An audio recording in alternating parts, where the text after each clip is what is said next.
What's going on, YouTube, Canna fam? Everybody tuning in, learn how to grow some ganja. You know, it's been a couple long days. This is episode 6. I actually had some health stuff come up, so that's why I didn't make the videos recently. I got my little partner here, little skunky.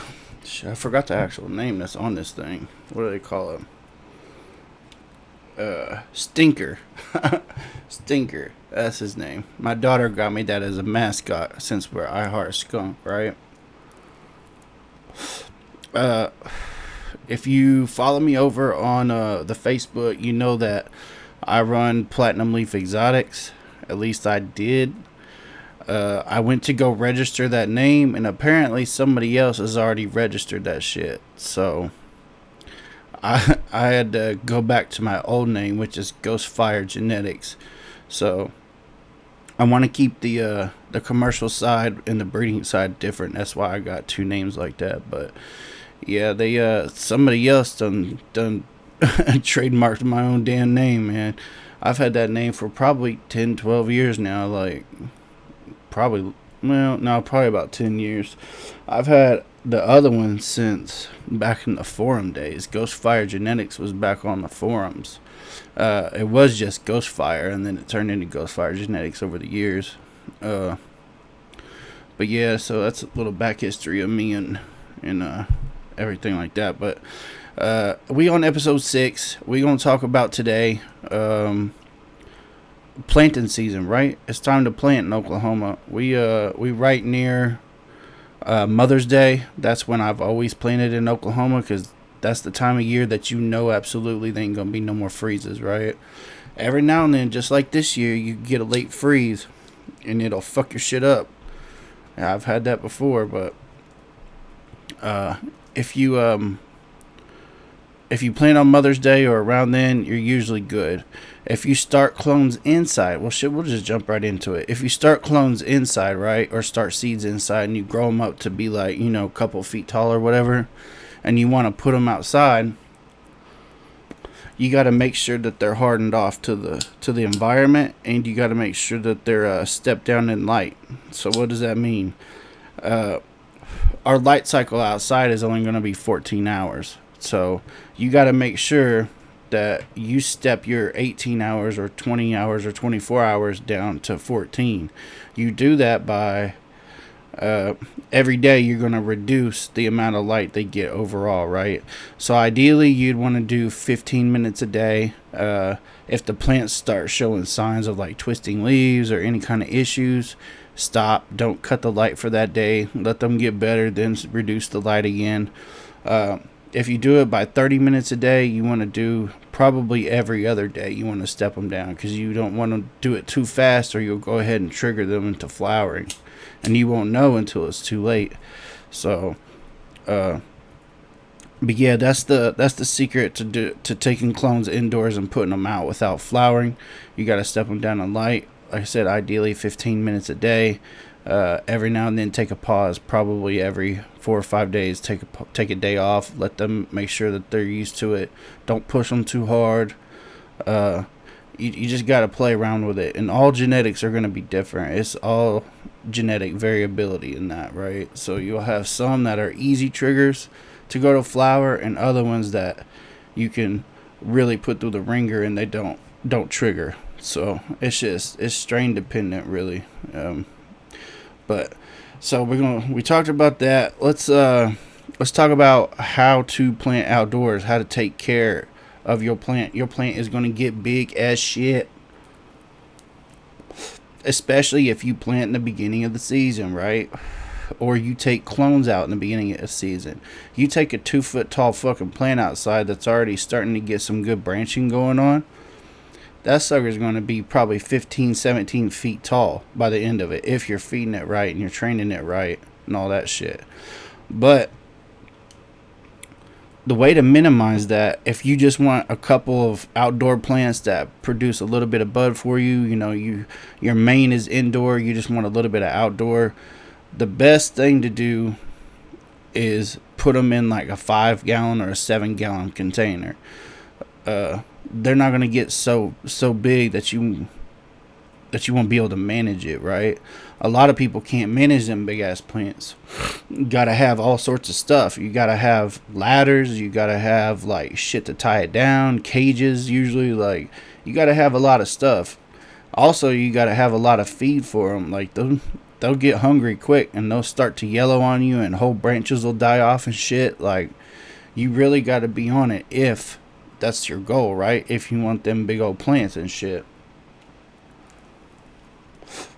But it can be rewarding because you get out there and you get them fucking buds as long as your leg and as thick as your thighs and shit. Like, that shit's cool as hell. Like, everybody wants to pull them big ass buds down like that, right? So, I mean, it's like, it's a give and take, you know? With bigger buds, more problems, right? You get bigger buds, you run the chance of mold and all sorts of shit. Around my place, I actually have some shit called leaf septoria. That stuff is not fun. That stuff will completely decimate your crops. Like, you will not get a harvest type of shit if you don't know what you're doing. So, when it rains, a trick to keep the plants from getting PM, especially strains that are more apt to get it, right? You got certain strains that are super resistant to it. Like, a lot of northern strains are very resistant to the cold and PM and shit like that. Those are good strains to throw outdoors. Even someplace south like Oklahoma, right? Yeah, it gets hot and they're not really used to the hot, but once you acclimate them to the heat, they're heavy PM resistant, which is good, because that's the biggest thing that I've seen ruin crops in Oklahoma. Outdoor crops, that is after it rains, man, you get that heat. It's literally 18 hours and your entire buds can be inside out just covered in PM. So a little trick is, sorry, my Uber driver just messaged me with the delivery, so I had to go pick that up real quick. But yeah, the best way to keep your plants from not getting too big, not being overwhelming, making sure you feed them appropriately, and they're still not going to be too hard to manage. The big key is just the container size. How big your container is really what dictates the size of your plants, right? So if you put it in a 5 or a 7 gal, your plant's not going to be crazy. But if you put that shit in the ground, that thing's going to get 15 feet tall whether you want it to or not, just because the sun. It's getting so much light. It's getting tons of nutrients from the native soil that is like connected to the fungal hyphae and all that shit. It gets pretty deep, but the basic principle is it has plenty of feed when it's in the ground, no matter how bad your land is. Well, that's not true. Your land could be fucked up and it could fuck your plants up, but as long as you live in a semi-decent wooded area, you're going to have fungal hyphae in that area, and it's going to feed your plant, and your plant is going to get big, I'm telling you. So what I do is I wait till, I'll wait late. Like, if I just want me some, like, big old fat arms on there, you know, like 3 or 4 plants, if that was my goal, I would probably put them out in the middle of July or something like that. Step them down slowly, real slow, make sure they're really fully hardened off to 14 hours of daylight, and then put them outside and let them grow. But it's later in the season, so you in a 7 gal, right? You in a 7 gal and you put it out that late, as long as you maintain it, like you keep it the canopy from getting too tall, which you can do by topping, you encourage all them lateral branchings to shoot out and shit, and it keeps it from getting tall. It'll just get wide. It's especially important for people that have shitty neighbors, right? Actually, I got shitty neighbors out here, and they don't particularly like when my plants get higher than the fence, so I always keep them real small. Me personally, I actually make seeds here in the summertime, so I make seeds. I'm not growing for bud, so that's not what I care about. I get my plant a shitload of tops to make sure that there's a bunch of more seed pockets, right? the more tops you have, the better for seeds. That's not necessarily true when you're growing bud. You can have too many tops. Too many tops equals larfy shit. You don't want that. You want nice, big, fat, long, chunky nugs. Outside, it's not really a big deal because you got all that shit to, time to grow, all the space, all the feet. You got all that. That's all covered. You ain't really got to worry about that. So the plant just shoots up and it's got tons of light. The best light there is. So, I mean, like, to really curb that, you don't really want to stick it in the ground. That's not where you want to go unless you want to sit there and like every couple of days be moving and training arms and shit and have like a, I don't know, 10-foot long plant, 15-foot long plant. Everything's just laying sideways instead. Like, yeah, you don't really want that. You can even get larfy shit outside, especially strain dependent, right? You get a sativa, you put too many bud sites on it, it may just get long and fucking like scaro, like this fucking scraggly looking type shit, like shit that you don't want to smoke. It looks like fucking old school brickweed, like it looks horrible, like shit you don't want. Even good bud can turn out looking like that. Like it's something about it, like just the way it happens, I guess. I don't know. At least that's been my experience. Yeah, that is strain dependent, but I'm talking just like average, like sativa type shit, something that's not a hybrid that's got the indica genes in it, because that indica genes really brings down that bud, really brings it to a more thicker, manageable size, especially outdoors. Sometimes you can get long, skinny ass sativa buds. And when I'm talking like skinny, I'm still talking like, thick as a Coke can and shit. Like they're going to be like big compared to indoor. But when they dry up, they're going to be, it's just going to look like fucking almost kind of like brickweed if it, because all that outdoors got that dark look to it. And it just has that fucking brickweed look to it. It's different if you're in a greenhouse, and it's different if you, like supplementals and shit like that. That's completely different. But I'm talking full-blown outdoor with no shade cover, which is, I want to circle back to what I was talking about before. I finally remembered after the Uber driver interrupted me. But yeah, so after it rains, like the best thing to do so you don't get PM is you can go out there with like a leaf blower and shit, and you blow all your plants off. Man, even in areas with really good wind coverage and shit, like I've still gotten PM on plants that aren't that hardy and not that resistant. So, I mean, it does happen, and it happens fairly easy, especially in Oklahoma. That shit can happen over fucking night, and you can lose your whole plant. So you don't want that shit to happen. That's not cool. The best thing to do is to have like a little overhang. Some kind of shade cover, so when it rains, it doesn't rain directly on the buds. That's the best thing to do. That way, you ain't really got to mess with all that. So, like, if you could get like a little cheap ass carport, I mean, you could use that in your backyard, set the plants under it when you need to, and then pull them back out in the sun. I mean, it's gonna take a little bit of work, but everything worth it's gonna be a little bit of work, right? So, I mean, it depends on how much energy, time, effort you want to put into it. It's really up to you. But yeah, that's really the basics of the outside and getting everything set up and watching for the PM after rain. Like those are the main basics to look out for. That's what I would say, and what I had the most trouble with when I started. You want to feed it right. Like if you're in a 5-gallon and you're outside, you're going to be watering every morning. You better be out there, because when it gets 100+ degrees outside, them bitches will be wilted by the morning. I'm telling you. You could give them all the water in the world and that thing could be fully saturated. But with that heat, you come out the next morning and they could be wilted. So that's really not what you want to be doing. I would suggest, if you're going to grow outside, grow in a 10-gal and just wait until like middle of July to put it out, right? Maybe start them indoors like a couple weeks earlier. Start them on probably about a month early, right? You really don't want to put them out earlier than that, because you need time to step the light down. Start it at 18. Keep it at 18 when it's starting to grow as a sprout. You don't want to go less than that because you want it to get a nice root base. You want to give it at least 10, 14 days before you start attempting to step the light down.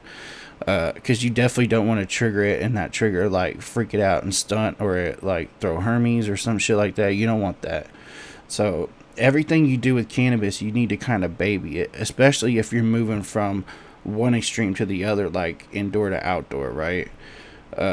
You want to kind of baby it a little bit. You can be rough with it once you get it in its environment. I mean, you can go in there and pop and twist everything and get them branches nice and thick so it holds them buds up and shit. But when you're doing transitions for when, I know how to explain it like the technical way, but a lot of people wouldn't understand it.